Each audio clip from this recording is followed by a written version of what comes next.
миний хувьд бол над дээр ирж байгаа эхнэрээ маш их хайрладаг.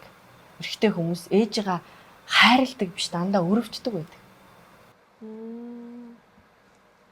Ой. Хөх. Гэхгүй хэлбэр ирнээс too much information гэдэг шүү дээ.